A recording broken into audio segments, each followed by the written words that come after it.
दोस्तों, आपका स्वागत है 10 मिनट रिवीजन सीरीज में, जहां आपको मिलेगा पूरा चैप्टर एकदम शॉर्ट, सिंपल और स्मार्ट तरीके से। बस 10 मिनट दीजिए और परीक्षा में पाइए पूरा कॉन्फिडेंस। मुझे पता है एग्जाम्स का प्रेशर कितना होता है, लेकिन अब मेरे साथ चलोगे तो रिवीजन हो जाएगा बिजली की तरह तेज, बिना बोर हुए और बिना टाइम वेस्ट किए। तो चलिए शुरू करते हैं आज का चैप्टर का। सबसे पहले समझते हैं इसका मेन आइडिया। मेरे दोस्त, चैप्टर नंबर 2 जिसका नाम है हमारा Lost Spring, Stories of Stolen Childhood, जो कि अनीस जंग बहुत प्यारी राइटर हैं, उन्होंने लिखी थी। इसमें 2 कहानियां बताई गई हैं। जैसे कि इसके नाम से देखो, नाम क्या है? स्टोरीज ऑफ स्टोलन चाइल्डहुड, के चाइल्डहुड को स्टोल कर लिया गया। स्टोलन था यानी चुरा लिया गया, चुराया हुआ, यानी उनका बचपन खराब हो गया। तो ऐसे बच्चों की कहानी जो गरीबी की वजह से जिनका बचपन छिन जाता है, जो कुछ नहीं कर पाते, ना पढ़ लिख पाते, उनकी कहानी है। अब इसमें 2 तरह की कहानी है, एक है साहिब आलम की कहानी, एक है मुकेश की कहानी। दोनों को अलग अलग हमें पढ़ना है। पहला है हमारा साहिब आलम की कहानी। तो क्या है साहिब आलम की? पहले क्या देखेंगे कहानी में? मोटा मोटा देखेंगे भाई। तो कौन है ये कैरेक्टर? कौन है इसके अंदर? एक बॉय है जिसका नाम है साहिब आलम, जो कि एक रैग पिकर, इंपॉर्टेंट वर्ड है रैग पिकर, याद रखना है। रैग पिकर कौन होते हैं? जो कूड़ा बीनने वाले होते हैं। वो कौन है? हमारा साहिब आलम एक बच्चा है, ठीक है। अब सीमापुरी कहां रहता है? दिल्ली के सीमापुरी में रहता है वो। आगे आप बढ़ जाते हैं। Hardly manages food for survival, वो और उसका परिवार को 2 वक्त की रोटी भी नसीब नहीं है। तो सर्वाइवल, इंपॉर्टेंट वर्ड याद रखो कि Sahib Alam hardly manages food for survival, ये लाइन याद रखो, याद रखो। आगे बढ़ते हैं। Garbage to them is gold, उनके लिए जो गार्बेज क्या होता है? कूड़ा। गार्बेज क्या है उनके लिए? गोल्ड है। गार्बेज टू देम, उनके लिए क्या है? वो सोना है, सोने जैसा है। जैसे तुम लोगों के लिए सोना इंपॉर्टेंट है ना, सोना मतलब वो सोना नहीं, वो जो सोना चांदी वाला सोना, उनके लिए वो जो कूड़ा है ना, वही उनके लिए गोल्ड है। आगे बढ़ जाते हैं। Walks barefoot, no drainage facility, no cleanliness, वहां सफाई सुथराई है ना, नालियां हैं जहां वो रहता है सीमापुरी में साहिब आलम, और वहां वो नंगे पैर घूमता है, चप्पलें तक नहीं उसके पास। Sahib got a job at a tea stall for 800 rupees per month. बाद में कहानी में बताया गया कि अब साहिब पहले रैग पिकर था, ऐसे कूड़ा बीनता था।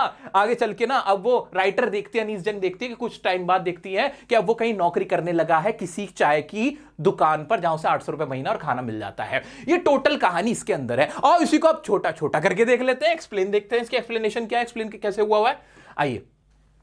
The writer meets with a rag picker boy named Sahib आलम। ये तो हमें पता है कि राइटर किससे मिलती है? साहिब आलम नाम के एक लड़के से। Who migrated, इंपॉर्टेंट वर्ड है माइग्रेशन। माइग्रेशन यहां से वहां चले जाना। वर्ड याद रखो, जिसको नहीं पता ये वर्ड सुनो। माइग्रेशन करना, माइग्रेट करना, एक जगह से दूसरी जगह पे रहने लग जाने को क्या कहते हैं? माइग्रेशन कहते हैं। जैसे कनाडा नहीं लोग चले जाते, वो क्या कर रहे होते हैं? माइग्रेशन कर रहे होते हैं, इंडिया से कनाडा जाके। तो कहां से माइग्रेट होता? बांग्लादेश से आया था साहिब आलम। जब बांग्लादेश में बांग्लादेश बना था, उस टाइम पे बहुत सारे बंगाली लोग यहां पे आके बस गए थे। And lives in Seemapuri. कहां रहता है? सीमापुरी में रहता है। They could hardly manage some food for survival. ये हमने देखा है कि बड़ी मुश्किल से सर्वाइवल, हार्डली मैनेज कर पाते हैं सर्वाइवल के लिए। फूड भी नहीं है उनके पास। The writer finds Sahib walking barefoot. वो देखती है कि वो नंगे पैर घूम रहा है। उससे पूछती है कि नंगे पैर क्यों घूमते? तो कह देता है हमारी ट्रेडिशन है, चप्पल मम्मी ने ऊपर रखी हुई है। ऐसे करके उन्हें टाल देता है। आगे बढ़ते हैं। The general explanation is that it is not lack of money but a tradition। ये वही ट्रेडिशन वाली बात है कि जनरल एक्सप्लेनेशन तो ये दी जाती है कि भाई इसलिए घूम रहे क्योंकि हमारे यहाँ ये ट्रेडिशन है नंगे पैर घूमने का। However, she is not sure, लेकिन राइटर श्योर नहीं कि यही रीजन है। One day the writer finds Sahib holding a steel canister going towards milk booth. एक दिन वो कनस्तर जिसे बोलते हैं हाथ में लेके देखती है कि वो मिल्क बूथ पे जा रहा है, यानी दूध की दुकान पे जा रहा है। अब वो चाय वाले की नौकरी करने लगा। ही टेल्स, वो बताता है that he got a job at a tea stall for 800 rupees and all the meals. ये तो हमें पता ही है कि 800 रुपए पे वो नौकरी कर रहा है एक टी स्टॉल पे। The writer notice that he was lost, he has lost the freedom of being his master. अब वो राइटर महसूस करती है कि अब वो अपनी फ्रीडम को भूल चुका है। जब वो रैग पिकर था वो आजाद था, फिर भी खुश था, लेकिन अब वो कहीं नौकरी कर रहा है, लेकिन अब वो आजाद नहीं है, उसकी फ्रीडम छिन चुकी है। टोटल कहानी यही है, इसके अंदर और कुछ ज्यादा नहीं है। ठीक है जी, हाँ जी। तो अब इसमें से भी जो वर्ड हमें क्या याद रखने हैं, क्या क्या याद आया? कि रैग पिकर है ना, माइग्रेशन है, कहां से? बांग्लादेश से। सिर्फ वर्ड्स और फ्रेजेस, वर्ड्स और कुछ लाइन जो तुम्हें याद रह जाए वो अभी अपनी नोटबुक में बिना देखे आपको लिखनी है। आपको लिखनी है, देख के नहीं, बिना देखे। सोचो जो मैंने अभी पढ़ा है, क्या क्या था? रैग पिकर था, है ना, माइग्रेशन था, और क्या था? बेयरफुट था वो, है ना, बेयरफुट था, है ना, गोल्ड था उसके लिए। गार्बेज टू हिम या गार्बेज टू देम इस क्या है? गोल्ड था। ये वाली बातें, कुछ वर्ड याद आ पा रहे हैं? है ना, बिल्कुल याद आ रहे हैं, बिल्कुल याद आ पा रहे हैं। Very good.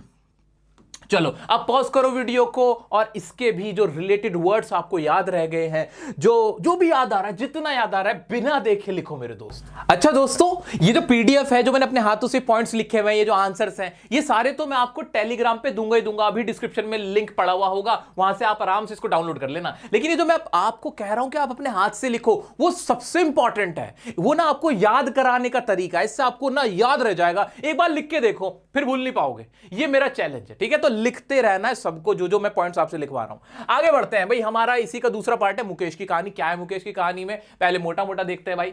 This is the story of Mukesh who works at A bangle factory. वो फिरोजाबाद में एक बैंगल फैक्ट्री में, चूड़ी के कारखाने में काम करता है मुकेश। उसकी कहानी है फिरोजाबाद के अंदर। हैजर्डस प्रोफेशन है, इफेक्ट्स द आईज बैडली। ये जो प्रोफेशन इंपॉर्टेंट वर्ड है हैजर्डस, बार बार आंसर में लिख के आना है तुम्हें ये वर्ड हैजर्डस। अब ये ना कैसा है, खतरनाक है, जानलेवा है, नुकसानदेह है। इससे क्या हो जाता है, आंखों की रोशनी भी चली जाती है, बहुत बुरा प्रभाव पड़ता है। हैज अ ड्रीम, किसका ड्रीम है ये भाई? ये मुकेश का क्या ड्रीम है? एक बिकमिंग कार मैकेनिक। उसका सिर्फ सपना ही इतना है कि कार मैकेनिक बनूं, बस मैं किसी तरह कार ठीक करने वाला बन जाऊं। Bangle makers are compelled to live a miserable life. जो बैंगल मेकर है, चूड़ी बनाने वाले, वो कैसी जिंदगी जी रहे हैं? बहुत ही दयनीय, बहुत ही बेचारे बुरी जिंदगी वहां पे जी रहे हैं। ये तो मोटा मोटा था। इस चैप्टर में, इस कहानी में इससे ज्यादा कुछ नहीं बताया गया है। आओ इसका अब लॉन्ग आंसर देखते हैं, पूरा डिटेल में देखते हैं। This is the story of a boy named Mukesh. की मुकेश की कहानी है, हु लिव्स इन फिरोजाबाद। ये तो तुम्हें भी याद हो गया कि नहीं याद होगी? नहीं, ये वाली लाइन हो गई। आगे बढ़ते हैं। Which is famous for bangle making industry. जो कि फेमस किसके लिए? बैंगल मेकिंग के लिए। This profession is a hazardous one. ये प्रोफेशन कैसा है? हैजर्डस। ये तो तुम्हें समझ में आ चुका है। स्पेलिंग ध्यान से देख लेना, मेरे वो बालक जिनको स्पेलिंग में दिक्कत रहती है, ध्यान से पढ़ लो। आ जाते हैं। The workers have to work in furnaces. Furnaces important word है। फर्नेस बोलते हैं भट्टी को। चूड़ियां भट्टी में बनती है। भट्टी का मतलब एक इतना बड़ा एक जगह होती है, पत्थर की बना देते हैं, उसके अंदर आग लगा देते हैं और सेकते हैं चीजें। Which have extremely high temperature, जहां पे बहुत ज्यादा हाई टेम्परेचर होता है, डिंजी सेल्स होती हैं, ऐसी जगह पे ये लोग रहते हैं। The cells are dingy without air और लाइट। वहां पे ना हवा का पास है, ना पानी का पास है, वहां रहते हैं। ये इंपॉर्टेंट वर्ड है ये सारे। विदाउट एयर और लाइट है वहां जगह पे। द डस्ट आती है from polishing the glass of bangle affect the eyes badly. जब ऐसे पॉलिश कर रहे होते हैं ना, तो उसका डस्ट आंखों में घुसता है और लोग अंधे भी हो जाते हैं। आगे बढ़ते हैं। And often causes blindness. Mukesh is different from his family. Mukesh अपनी फैमिली से डिफरेंट है।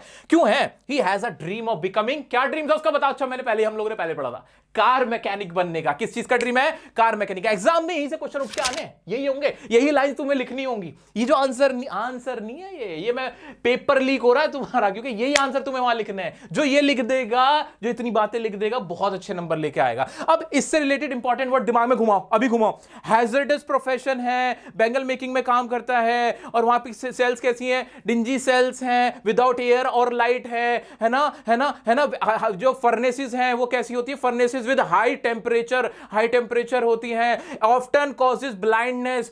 अक्सर क्या हो जाता है? ब्लाइंडनेस हो जाती है। क्या ये वाले वर्ड याद हो रहे हैं ना? चलो इसको खत्म करते हैं। He wants to go, जो मुकेश है, कहां जाना चाहता है? गैरेज में जाना चाहता है। लर्न कार रिपेयरिंग, और कार मैकेनिक या कार रिपेयरिंग का काम सीखना चाहता है। The bangle makers couldn't organize themselves because of the fear of being beaten and harassed by the police। ये भी इंपॉर्टेंट क्वेश्चन बनता है यहां से भी।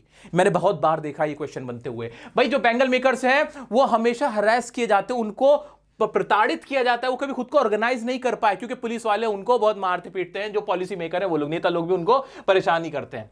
दे are compelled to live a miserable life due to the sahukars, middleman, policeman, bureaucrats and the politician. सबसे important line इस chapter की यही है। इसी के ऊपर क्वेश्चन पूछ लेगा कि बताओ उनकी जिंदगी क्यों नहीं संवर पाई। तो ये लाइन याद रखनी है कि भाई उनकी लाइफ इसलिए संवर पाई क्योंकि वो खुद को ऑर्गेनाइज नहीं कर पाए। क्यों नहीं कर पाए? क्योंकि जो साहूकार से, पॉलिटिशियंस हैं, जो स्ट्रेटेजी मेकर्स हैं, जो पुलिस वाले हैं, वो सब लोग क्या हैं? वो सब ना उनका हरेसमेंट करते हैं, वो उनको मारते हैं, पीटते हैं। तो इसी के ऊपर आपको अपनी तरफ से 2-3 लाइन और बढ़ानी पड़ेगी, और ये आपका क्वेश्चन का आंसर बनेगा। तो अब इंपॉर्टेंट क्वेश्चन है एग्जाम के पॉइंट ऑफ व्यू से भी। पॉज करो वीडियो, जो वर्ड्स ऑफ फ्रेजेस याद हो रहे हैं लिखो बिना